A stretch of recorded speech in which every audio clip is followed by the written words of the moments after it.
এই শহরটা শুধু রাস্তা আর বাড়িতে ভরা নয়, এই শহরের প্রতিটা কোণে লুকিয়ে আছে ইতিহাসের গল্প।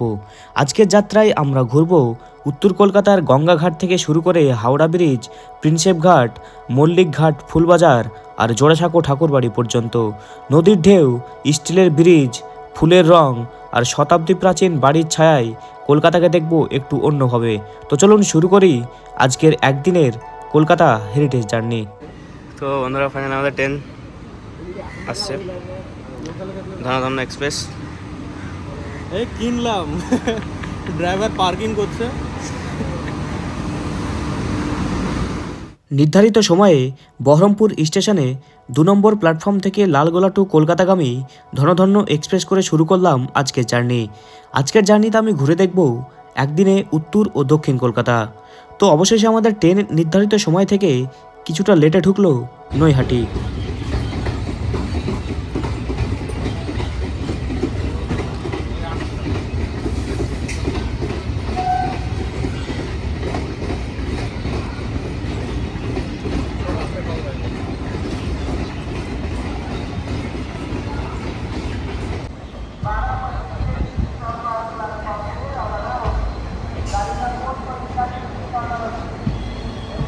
নির্ধারিত সময় থেকে প্রায় ৩০ মিনিট লেটে আমাদের ট্রেন এসে পৌঁছালো কলকাতা স্টেশন। কলকাতা স্টেশন থেকে বেরিয়ে আমরা বাসে করে যাব শ্যামবাজার এবং সেখান থেকে আমাদের প্রথম গন্তব্য বাগবাজার। KB24, তো এই বাসে করে যাব শ্যামবাজার।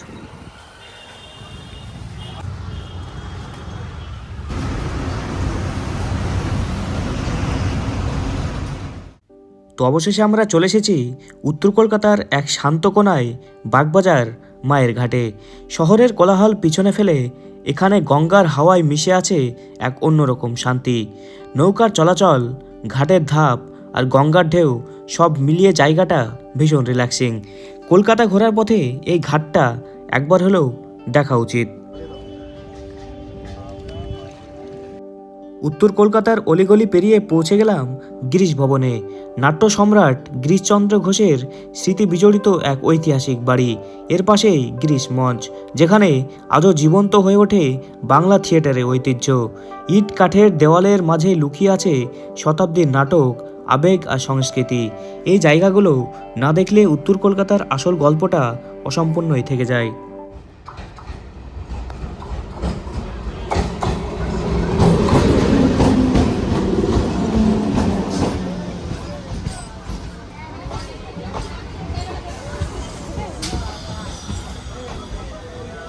এখন মায়ের ঘাটে রয়েছি, আর সামনেই এই যে দেখতে পাচ্ছি এখানে নৌকা। বেশ দারুণ লাগছে মোমেন্টটা। আবারও চলে আসলাম বাগবাজার মায়ের ঘাটে। উত্তর কলকাতার বুকে অবস্থিত বাগবাজার মায়ের ঘাট শুধু একটি গঙ্গা ঘাট নয়, এটি শহরের সাংস্কৃতিক ইতিহাসের নীরব সাক্ষী। এই ঘাটের নাম অঙ্গাঙ্গিভাবে জড়িয়ে আছে বাগবাজার সার্বজনীন দুর্গাপুজোর সঙ্গে, যা সূচনা হয় 1919 সালে। প্রতি বছর বিজয়া দশমীতে এখান থেকেই মা দুর্গার বিসর্জন হয় গঙ্গায়। এই ঘাট দেখেছে অনেক বিদায়ের নীরবতা আর আবার ফিরে আসার প্রতীক্ষা। বাগবাজার মায়ের ঘাট আজও উত্তর কলকাতার ঐতিহ্য আর আবেগকে বহন করে চলেছে সময়ের স্রোতে।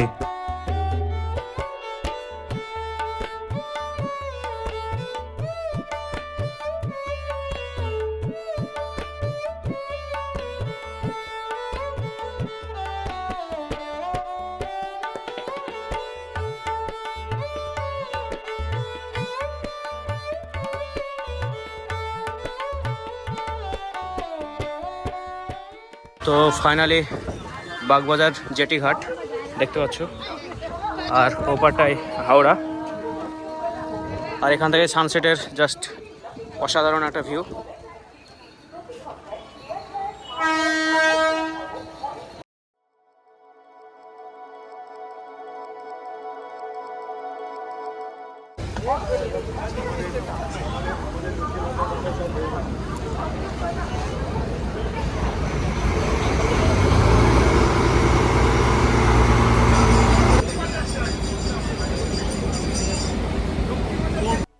এটা বাগবাজার ঘাটের কাছ দিয়ে চলা একটি বড় লঞ্চ, যেটা সাধারণত লোকাল লঞ্চ নয়।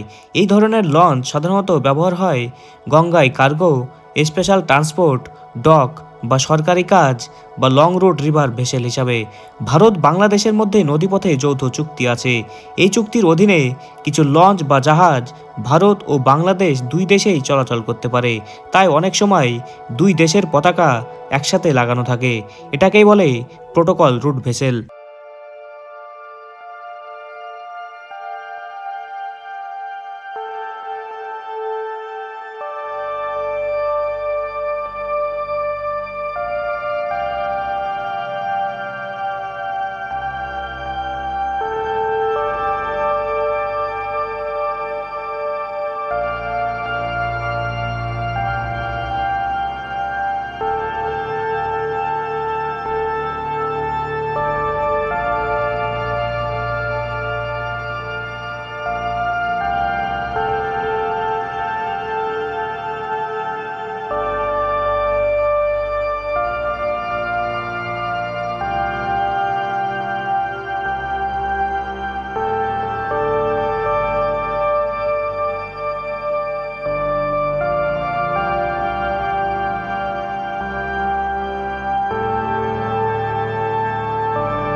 উত্তর কলকাতার বাগবাজার ঘাট থেকে মাত্র 7 টাকার ফেরিতে শুরু হলো আমাদের গঙ্গা পেরোনোর যাত্রা। অল্প সময়ের এই নৌযাত্রা কিন্তু অভিজ্ঞতাটা একদম অন্যরকম। ফেরি যত এগোয় তত স্পষ্ট হয়ে ওঠে গঙ্গার বুকে দাঁড়িয়ে থাকা কলকাতার গর্ব হাওড়া ব্রিজ। 1943 সালে নির্মিত এই ব্রিজ একসময় ছিল ব্রিটিশ ভারতের ইঞ্জিনিয়ারিং বিস্ময়। আজ প্রায় 8 দশক পরেও প্রতিদিন লক্ষ লক্ষ মানুষ, যানবাহন আর ট্রেনের ভার বহন করে চলেছে নিঃশব্দে। কোনো নাটবল্টু ছাড়াই দাঁড়িয়ে থাকা এই স্টিলের কাঠামো শুধু একটা ব্রিজ নয়, এটা সময়ের সাক্ষী। একদিকে কলকাতার ব্যস্ত বর্তমান আর অন্যদিকে ইতিহাসের ছায়া, সব কিছু মিলিয়ে হাওড়া ব্রিজ মানেই চলমান জীবন। গঙ্গার মাঝখানে দাঁড়িয়ে মনে হয় এই ব্রিজটাই যেন কলকাতার স্পন্দন।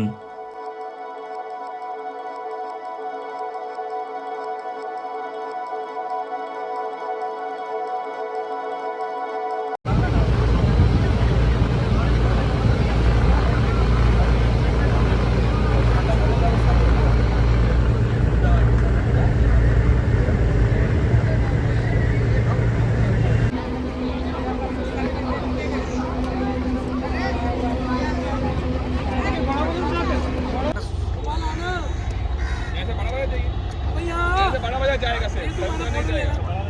हाँ, एक वहाँ पे चाहिए, बड़ा बाजार आएगा।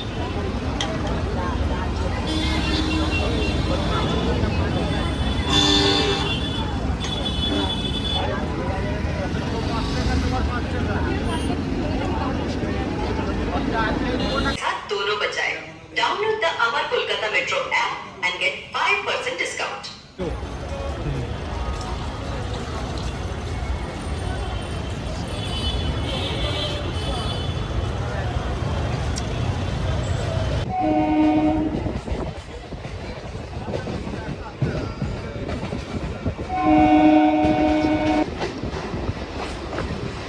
তো আমরা এখন ফাইনালি প্রিন্সেপ ঘাট, আর অপূর্ব সকালের সৌন্দর্য।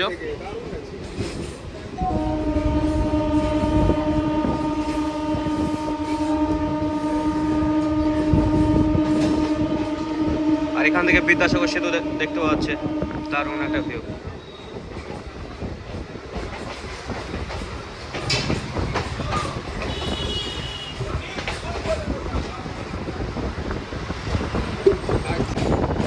তো এই সেই বিখ্যাত অ্যান্ড ফেমাস সেই প্রিন্সেপ ঘাট আর সেই বিদ্যাসাগর সেতু। This is the legendary romantic place, Prinsep Ghat, and we're going to Bagbazar. Not really, not now. After taking some. Prinsep ঘাট দেখতে পাচ্ছ আর বিদ্যাসাগর সেতু। একদম বাস পাবো, 9টা অবধি বাস পাবো। 9টা অবধি পাওয়া যায়, কিন্তু এখন আমরা খিদিরপুর যাবো, আর এই যে ট্রেন। এখন আমরা দাঁড়িয়ে প্রিন্সেপ ঘাটে, ডান দিকে প্রিন্সেপ ঘাট, গঙ্গা লেক আছে। আর এটা এরার ট্রেন, এটা বাগবাজার টাওয়ার ট্রেন।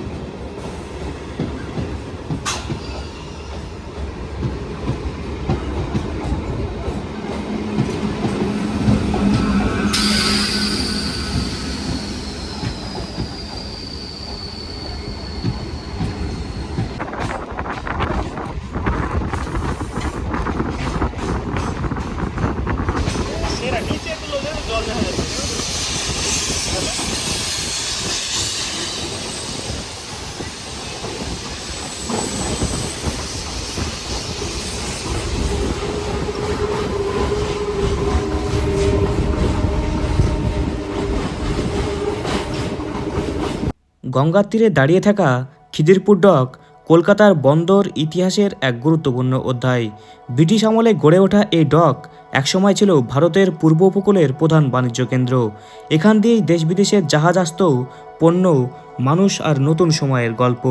আজও কন্টেনার, কার্গো আর বিশাল জাহাজের আনাগোনায় খিদিরপুর ডক প্রমাণ করে কলকাতা এখনও নদীর সাথেই বাঁচে। ইট, লোহা আর গঙ্গার ঢেউয়ের মাঝে দাঁড়িয়ে খিদিরপুর ডক যেন অতীত আর বর্তমানকে এক সুতোয় বেঁধে রেখেছে।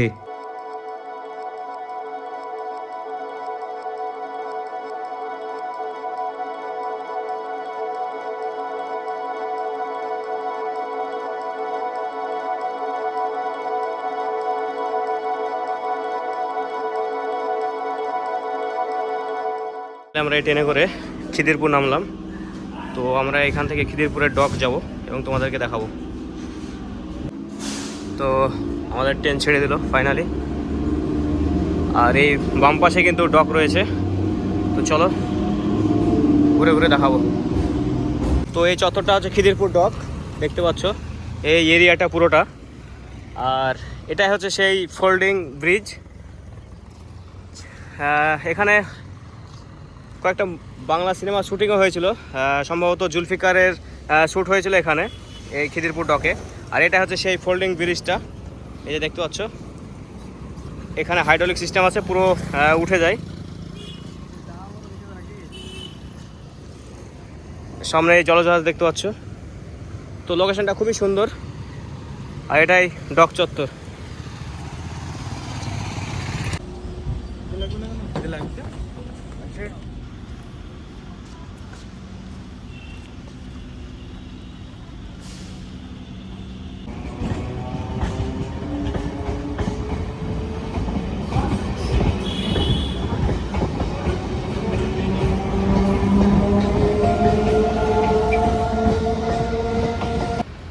আমি এখন প্রিন্সেপ ঘাটে নামলাম এবং এই প্রিন্সেপ ঘাটটা তোমাদের কাছে ঘুরে ঘুরে দেখাবো।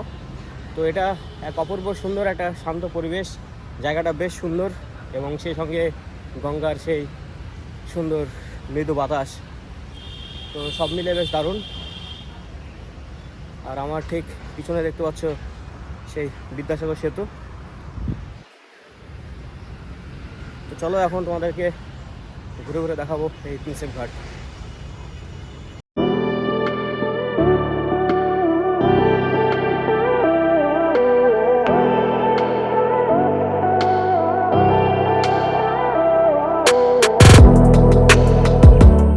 যেখানে লেখা রয়েছে প্রিন্সেপ ঘাট, তো এটা হচ্ছে ঘাটটা। আর এই যে ঠিক সামনেই দেখতে পাচ্ছ বিদ্যাসাগর সেতু। তো এখন ঢুকবো এই দিকটা দিয়ে। তো অপূর্ব সুন্দর একটা পরিবেশ, গঙ্গার ঠান্ডা মৃদু বাতাস, সব মিলিয়ে দারুণ। তো এখন এই পথটা দিয়ে তোমাদের পুরো ঘুরে ঘুরে দেখাবো।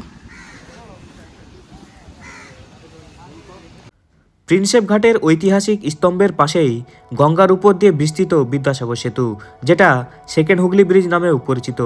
1992 সালে উদ্বোধন হওয়া এই সেতু আজ আধুনিক কলকাতার অন্যতম প্রতীক। সন্ধ্যার আলোয় সেতুর নিচে দাঁড়িয়ে প্রিন্সেপ ঘাট যেন আরও জীবন্ত হয়ে ওঠে। তাই তো এখানে প্রতিদিনই দেখা যায় কাপল ফটোশ্যুট, প্রি ওয়েডিং ভিডিওগ্রাফি আর স্মৃতি ধরে রাখা নীরব মুহূর্ত। 1841 সালে নির্মিত প্রিন্সেপ ঘাট ব্রিটিশ আমলের এক ঐতিহাসিক নিদর্শন, যার নামকরণ করা হয়েছিল পণ্ডিত ও প্রশাসক জেমস প্রিন্সের স্মৃতিতে। প্রায় 2 শতাব্দী পেরিয়েও ইতিহাস আর ভালোবাসা একসাথে বয়ে নিয়ে চলেছে এই ঘাট। প্রিন্সেপ ঘাট আজও কলকাতার সবচেয়ে রোমান্টিক ল্যান্ডমার্কগুলোর একটি। তো এই চত্বরটা পুরো বাগান দেখতে পাচ্ছ, সুন্দর গাছ লাগানো রয়েছে, শান্ত পরিবেশ। আর এখান থেকে বিদ্যাসাগর সেতুর ভিউ।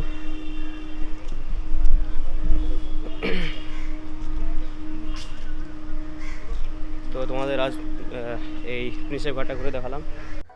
প্রিন্সেপ ঘাটের শান্ত আবহ ছেড়ে এবার চলে এলাম মল্লিকঘাট ফুলবাজারে। হাওড়া ব্রিজের নিচে অবস্থিত এই বাজারটা এশিয়ার অন্যতম বড় ফুলের বাজার হিসাবে পরিচিত।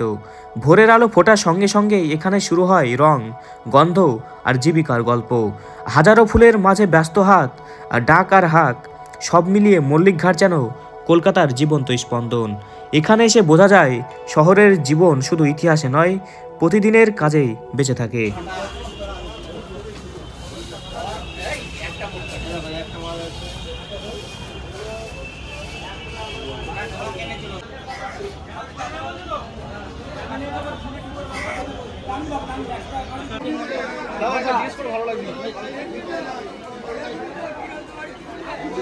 এবার চলো আচ্ছা দাঁড়াও এবার দিদা সরি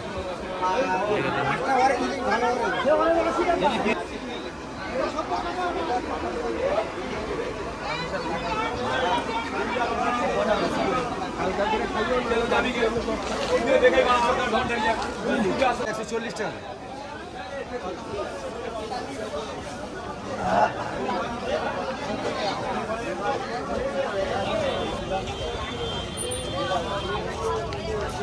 উনিশশো সালে নির্মিত হাওড়া ব্রিজ ব্রিটিশ ভারতের এক ইঞ্জিনিয়ারিং বিস্ময়।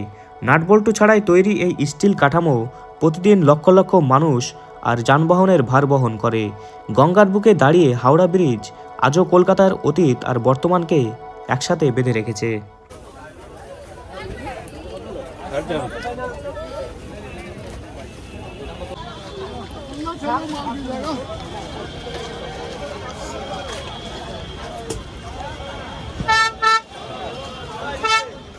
ভালো থাকে দুপুর পাতা রাখবি।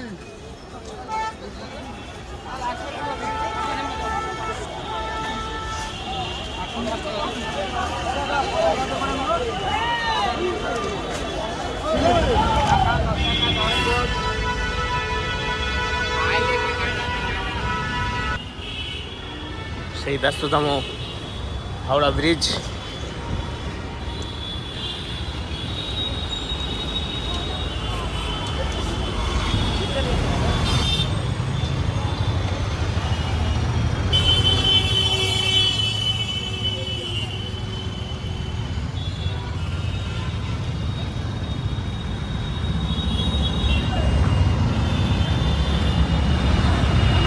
হাওড়া ব্রিজের ব্যস্ততা পেরিয়ে এবার রওনা দিলাম জোড়াসাঁকো ঠাকুর বাড়ির উদ্দেশ্যে। রবীন্দ্রনাথ ঠাকুরের স্মৃতি বিজড়িত এই ঐতিহাসিক বাড়ি আজও বাংলার সংস্কৃতির প্রাণকেন্দ্র। ভিতরে ঢুকে বোঝা যায় এখানে সময় যেন একটু ধীরে চলে, তবে এই ঐতিহ্যের মর্যাদা রক্ষার জন্য ভিতরে ফটো আর ভিডিওগ্রাফি সম্পূর্ণ নিষিদ্ধ। ক্যামেরা বন্ধ রেখে ইতিহাসটাকে অনুভব করাই এখানে সবচেয়ে বড় অভিজ্ঞতা। বাড়ির সামনেই রয়েছি, যেটা এখন রবীন্দ্র ভারতী বিশ্ববিদ্যালয়। তো এটা হচ্ছে রবীন্দ্র ভারতী বিশ্ববিদ্যালয় আর ঠাকুর বাড়ি। বন্ধুরা, আমি এখন রয়েছি কলকাতার জোড়াসাঁকোতে। তো আমার পিছনে রবীন্দ্র ভারতী বিশ্ববিদ্যালয়, যেটা এখন বর্তমানে হয়েছে। এটা একসময় ছিল রবীন্দ্রনাথ ঠাকুরের সেই জোড়াসাঁকো ঠাকুর বাড়ি, যেটা রবীন্দ্রনাথ ঠাকুরের শৈশবকাল কিন্তু এখানেই কেটেছে। জোড়াসাঁকো ঠাকুরবাড়ি শান্ত পরিবেশের মধ্য দিয়েই শেষ হলো আমাদের আজকের একদিনের যাত্রা। সেখান থেকে ফিরে এসে পৌঁছে গেলাম কলকাতা স্টেশনে। তো দর্শক বন্ধুরা, এই ছিল আজকের কলকাতার হেরিটেজ ব্লগ। ইতিহাস, নদী আর শহরের গল্পে ভরা একটা দিন।